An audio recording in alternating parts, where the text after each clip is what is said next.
Britain is now facing the biggest economic downturn since World War II. The recession is the most severe since the Great Depression of the 1930s and has been brought on by the banking crisis.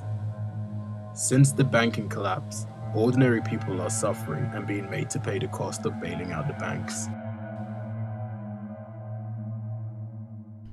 This is Gary Hollier. He was a computer science research associate at York University who has been made redundant since the banking crisis. At the moment, I'm supplementing my job seekers allowance with some savings that I got through getting redundancy pay. Also, I'm not living with my partner at the moment because her plans have got a bit wrong as well, so she's not here. But if I get a job, that will probably change.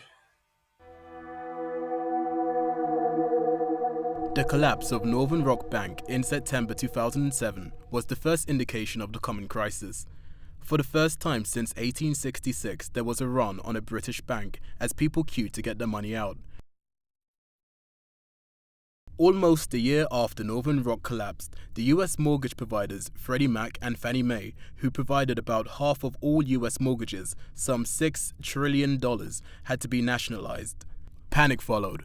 Then 1 week later, Lehman Brothers, a massive US investment bank, collapsed. This was the biggest bankruptcy in US history. For a few days, it appeared as if the whole global financial system was going to collapse also. This was only prevented by a massive injection of government funds. In the US, some $6 trillion has been spent propping up the financial system.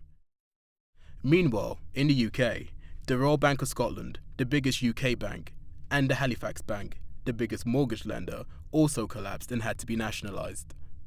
Well, Martin Wolf from the Financial Times said recently that the British government is spending £4 for every £3 it gets in tax take. And so, if that's the case, then one can see that the British state could control its finances by cutting expenditure by 25%. That would be painful, but it is economically possible. Whether it's politically possible is another question. By the end of 2009, the government had spent £850 billion bailing out the banks. Because of the banking collapse, the government had to borrow vast amounts of money, raising government spending to the highest percent of the gross domestic product since World War II. If the government did not bail out the banks would have collapsed and the whole capitalist system would have ended, and the government would have to have instituted socialism. The only way the government can get the money to pay the interest on the debt and start repaying the capital is to increase taxes and cut expenditure. I am a teacher in a school, and next year we have to reduce our spending by 10%. I've also got friends who've lost their jobs. One of my flatmates, he graduated from university last year, and he's been looking for work ever since, and he's found it very, very difficult to find anything at all. I think in terms now of the impact it's had on the availability of jobs, it's had a big impact on not just on working class people, on middle class people broadly. I suspect that I'm not getting jobs as easily because I achieved a higher rate of pay in my past job, and employers feel they have to match that. There has been a tax on wages and living conditions. For example, companies such as Royal Mail have reduced wages. In April 2010, the news reported that there were 8.16 million economically inactive people in the UK. The number of people officially unemployed is now 2.5 million, and the number of people working part-time has fallen by 30,000. I'm using the website jobs.ac.uk, which is fairly comprehensive for my type of work. There aren't many jobs which aren't advertised on this website, and I get alerts every day. Some taxes have already been increased. Value-added tax has been increased to 17.5%, and some cutbacks have already been announced. The education budget for universities has been cut by £573 million. thousands of university teaching jobs are to be axed and courses closed. Student fees will rise and quality of education will go down as class sizes increase. I think that cutbacks are going to hit universities in at least 3 different ways. One is in loss of senior expertise, a second in loss of diversity of subjects taught, and the third in the loss of all laboratory and practical based aspects of the subject, simply because they are expensive to maintain.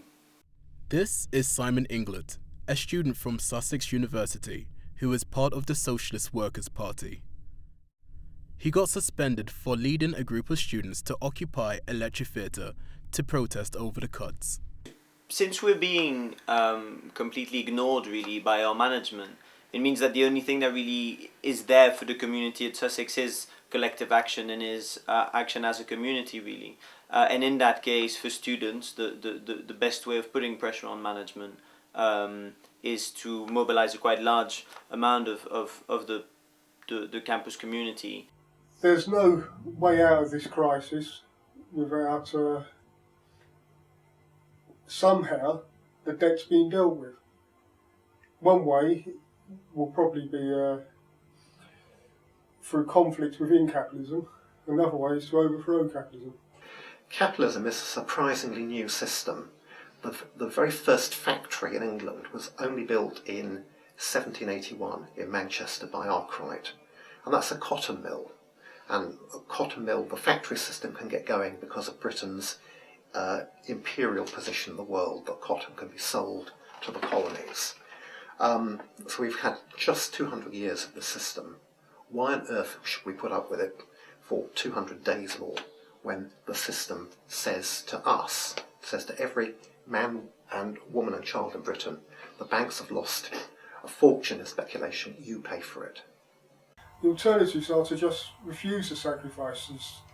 If they're voluntary and if they're being enforced upon them, they should resist by striking and uniting across all the barriers that capitalism tries to impose upon them.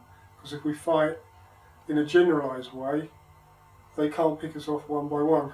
We do have very good links with the trade unions in town, with workers that have faced very similar cuts and conditions actually than we have on campus, and we're trying to make those links, and also students can we have less, the weight of life is lesser on us really, so we can help these campaigns with the energy that we can bring in, that people that will have to work 8 hours a day and then take care of a family can't always do. So I think we can inspire. I think if we're to improve the situation in the future, we need international, global control of our financial services. I believe that this has to be led at a multilateral level by institutions and organisations such as the IMF, the WTO and maybe the World Bank. To achieve this, I think we need serious leadership from the United States, from China or the countries of the EU. Where does the solution to this crisis lie? The way forward is to bring about radical changes that lead to a move away from capitalism. Although sacrifices are crucial to propping up the system, it is up to us to find a way around them. However, struggles lie ahead. Now that the election is over, it is possible that the new government can lead the way to a brighter future.